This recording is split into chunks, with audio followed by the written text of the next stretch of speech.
Good morning, everybody. Today is a big day for Frankie.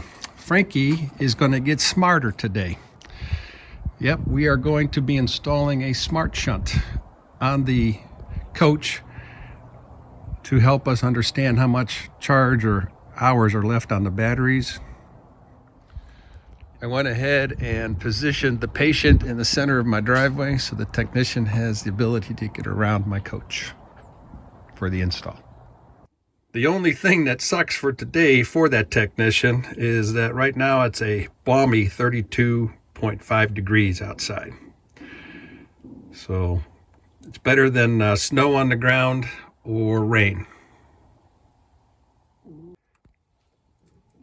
Inside our coach is the Go Power solar charger controller, and it only shows battery voltage and then the current that's being drawn in the amp hours. I would like to have something that kind of gives me a little bit more information, and that's going to come from the SmartShunt, which will allow me to determine how many hours I have on my batteries. So I'll have two ways of looking at my battery life and charge capability or capacity. According to the Coachman brochure, our 2023 Coachman Nova 20C has 3 Group 31 115 amp hour AGM batteries, which gives a total of 345 amp hours. It also has a 220 watt solar system, which is produced from a dual 110 watt panels. I chose the Victron SmartShunt system based on some of the research that I did on YouTube. There are other units available, but I particularly chose this one. The SmartShunt is an all-in-one battery monitor, only without a display. Your phone acts as the display.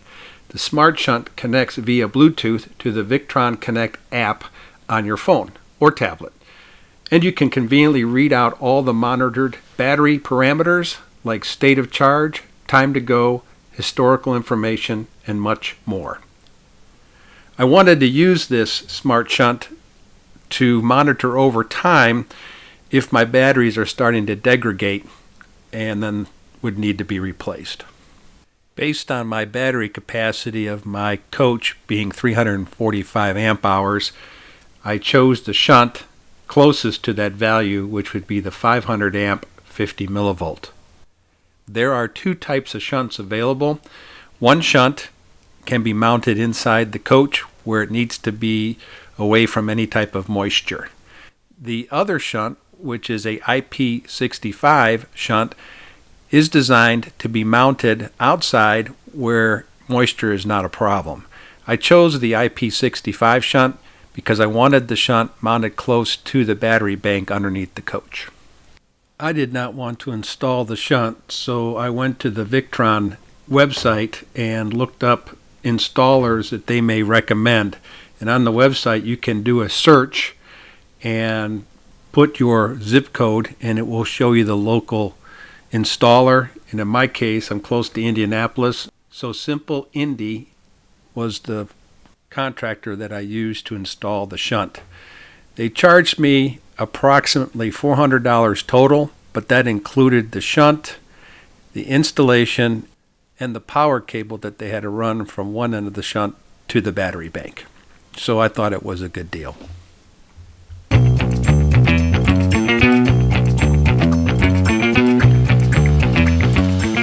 In order to use the SmartShunt, you have to download the Victron app.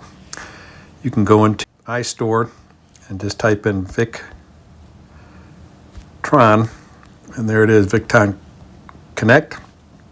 And VictronConnect you can just download and that'll come on your phone. We will now open the app for the Victron Connect. Has found my shunt.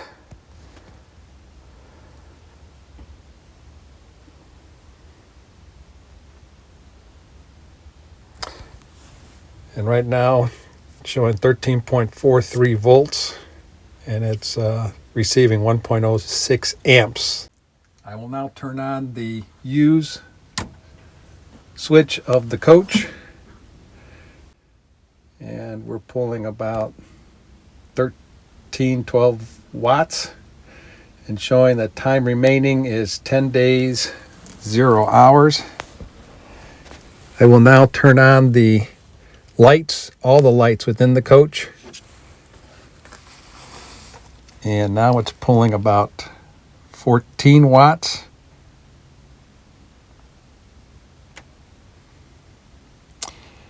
And 1.03 amps. I will now turn on the inverter to the system.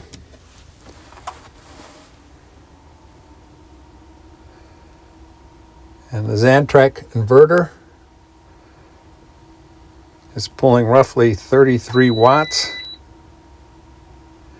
Now it's kicked on all the other items in the coach, and we're about 29 watts being used.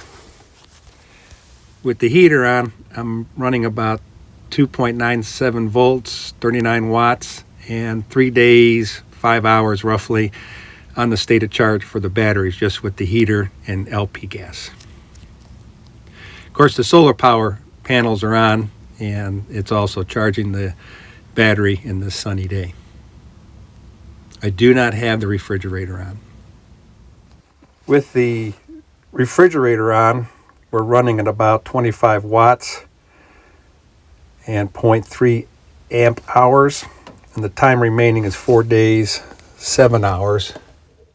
I now have two ways of monitoring my batteries via the Victron app and the state of charge, as well as the solar panel inverter voltage. My generator is set to automatically start if my coach batteries drop down to 12.2 volts.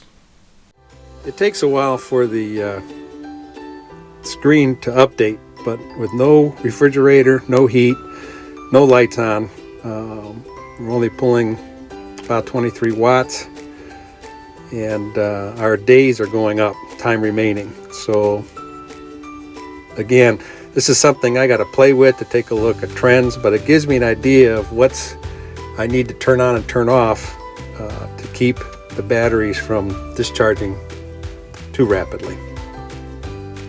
I hope this information helps. If you have any questions, please contact us, and I will try to answer any questions you have. For those interested to see where the technician mounted the shunt, it was mounted underneath my rig into the battery area compartment, which is well protected from the weather elements.